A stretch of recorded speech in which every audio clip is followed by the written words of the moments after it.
Welcome back, warrior. We are trying to fix this thing. Hold on.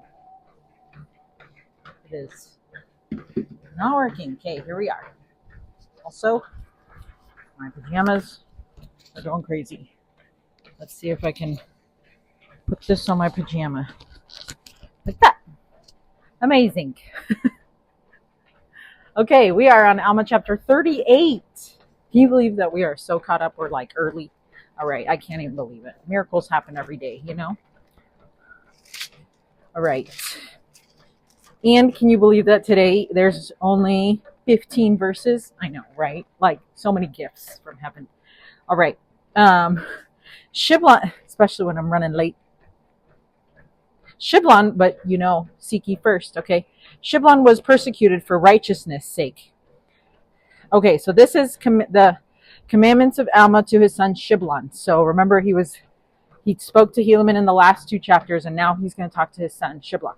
Shiblon was persecuted for righteousness' sake. Salvation is in Christ, who is the life and the light of the world. Bridle all your passions. Okay, so 38. It seems like Shiblon only gets one chapter. I'm not going to lie, that seems kind of low and short, right? But I don't know. Maybe let's find out what kind of son he was, right? What kind of person, what kind of man he is. My son, give ear. So verse 1. My son, give ear to my words. For I say unto you, even as I said unto Helaman, oh man, I forgot my one.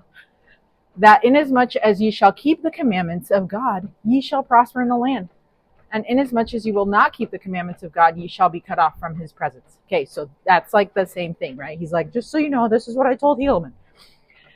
And now, my son, I trust that I shall have great joy in you. Oh, isn't that sweet? Because of your steadiness and your faithfulness unto God. For as you have commenced in your youth to look to the Lord your God, even so I hope that you will continue in keeping his commandments. For blessed is he that endureth to the end. Okay, so here we have Shiblon is so awesome. He's just a faithful, steady guy. And he commenced in his youth to be faithful and to follow the Lord. I love that. Verse 3, I say unto you, my son, that I have had great joy, and he has great joy. He mentioned joy twice already. Joy in thee already because of thy faithfulness and thy diligence and thy patience and thy long suffering among the people of the Zoramites. So remember, he got to go to preach to the Zoramites too. When Alma went with the sons of Mosiah and Amulek. So verse 4, for I know that thou wast in bonds, yea, and I also know that thou wast stoned for the word's sake, and thou didst bear all these things with patience, because the Lord was with thee, and now thou knowest that the Lord did deliver thee. Oh, I don't know about you, but Shiblon's sounding mighty nice. He just sounds like a good kid, Like, who doesn't want to have this child? Okay, Alma is now counseling his son Shiblon, and this is the only one chapter.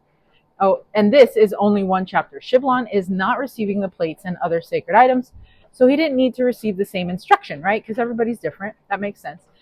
Shiblon also didn't seem to rebel like Corianton had, which is why Corianton was given 4 chapters of the kind of doctrines that would wake him up. That's in 39 to 42. That comes next week. We can see that Shiblon was a good son that brought they're all good boys, right? But he was making good choices. A good son that brought Alma great joy. And we also know that Shiblon had been one of the missionaries that went to teach the Zoramites. So he had worked side by side with his father. Amulek, Ammon, Aaron, Omner, Zeezrom, and his brother Corianton. Shiblon had great examples to learn from. So in verse 4, we learn that Shiblon had been bound and stoned for the word's sake, and he bore it with patience. He did not know that story, but just that single sentence tells us, we don't know that story, but we just know that single sentence tells us a lot about who Shiblon is. Okay, verses 5 to 9. And now, my son Shiblon, I would that you should remember that as much as ye shall put your trust in God, even so much that ye shall be delivered out of your trials and your troubles and your afflictions, and ye shall be lifted up at the last day. Now, my son, I would not that ye should think that I know these things of myself, but it is the Spirit of God which is in me, which maketh these things known unto me. For if I had not been born of God, I should not have known these things. But behold, the Lord in his great mercy sent his angel to declare unto me that I must stop the work of destruction among his people. Yea, and I have seen an angel face to face, and he spake with me, and his voice was as thunder, and it shook the whole earth. And it came to pass that I was 3 days and 3 nights in the most bitter pain and anguish of soul, and never until I did cry out unto the Lord Jesus Christ for mercy, did I receive a remission of my sins. But behold, I did cry unto him, and I did find peace to my soul. And now, my son, I have told you this, that ye may learn wisdom, that ye may learn of me that there is no other way or means whereby man can be saved, only in and through Christ. Behold, he is the life and the light of the world. Behold, he is the word of truth and righteousness. Okay, so Alma tells Shiblon the same story about his own deliverance as he told Helaman, probably in less words. The point of this story is in verse 9, that he may learn that there is no other way or means whereby man can be saved, only in and through Christ. Behold, he is the life and light of the world. Behold, he is the word of truth and righteousness. Christ is the only way. There is no other plan, no other way, no other means. So put your trust in him. So true. This is how you find deliverance out of your trials and out of your troubles and afflictions. Whatever is happening, trust him, look to him. The world will try to offer all types of solutions, but Christ is the life and the light of the world. He is the word of truth and righteousness. And I love how President Nelson says, he just kind of emphasizes, like, if you ever have any problems, look to God and live, like Jesus Christ can help us with all of our things. Okay, verse 10 to 15. And now as ye have begun to teach the word, even so I would that ye should continue to teach, and I would that ye would be diligent and temperate in all things. See that ye are not lifted up unto pride, yea, see that ye do not boast in your own wisdom, nor of your much strength. Use boldness, but not overbearance. And also see that ye bridle all your passions, that ye may be filled with love. See that ye refrain from idleness. Do not pray as the Zoramites do, for ye have seen that they pray to be heard of men, and to be praised for their wisdom. Do not say,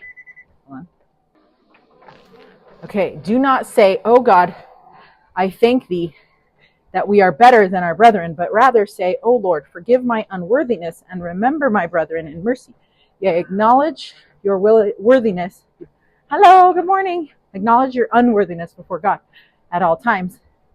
And may the Lord bless your soul and receive you at the last day unto his kingdom, to sit down in peace. Now go, my son, and teach the word unto this people. Be sober, my son.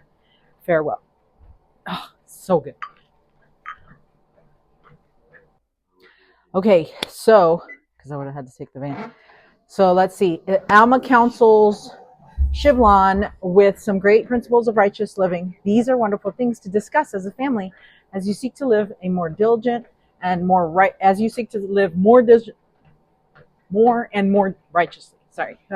Be diligent and temperate in all things. To be diligent is to be steady and constant in your efforts. Temperate means to be moderate in indulging your appetites and passions. And then see that ye are not lifted up unto pride. Do not boast in your own wisdom, nor of your much strength. So we know that Shiblon must have been strong and was so righteous, like you could get prideful from that. And he was wise, right? So don't boast in your own wisdom, nor your much strength. So Nephi, Ammon, Alma, and so many others were blessed with wisdom and much strength. Being on God's errand will include receiving many blessings and gifts. We must be careful to remain humble and meek, even as we are being strengthened.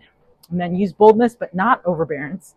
Overbearance means to seek to bear down on someone and subdue them. We should teach and testify with boldness, courageously, but not use any measures that make someone feel pushed or forced. Oh yeah, that's good, because that would be abuse. And we don't like that. Bridle all your passions that you may be filled with love.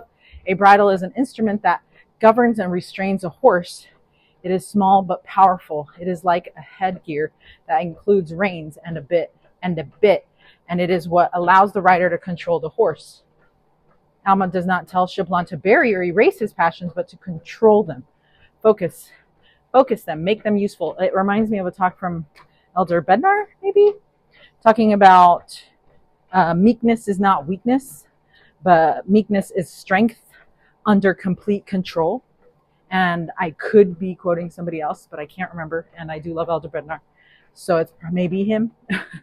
But I really love that. And there's it's like a poster that has like a fist pump, and it's like meekness, strength under complete control, right? So that's like bridling your passions. Okay. Refrain from idleness. Idle means slothful and lazy, to be unfruitful, not productive. I'm not going to tell you all the ways you could be slothful, but you know what I'm talking about. Okay, let's do the read it, live it, and that is going to be it for today. All right, read it, live it. Shiblon, here it is. Shiblon is not as well known as his brothers, but he is steady. It is one of the things the Lord loves best about him. Could you be known for that? Ooh, continue in steadiness. Ooh, I love that. I love that so much. And I love how much Alma said that Shiblon brought him joy, because that's true. When you're obedient, you bring us joy instead of chaos and making us be the mean parents that we need to be, or strict. But when you just obey and you do things without us asking, it's so easy for us to be a parent of this child. Anyways, okay, until Alma chapter 39, stay strong, warrior.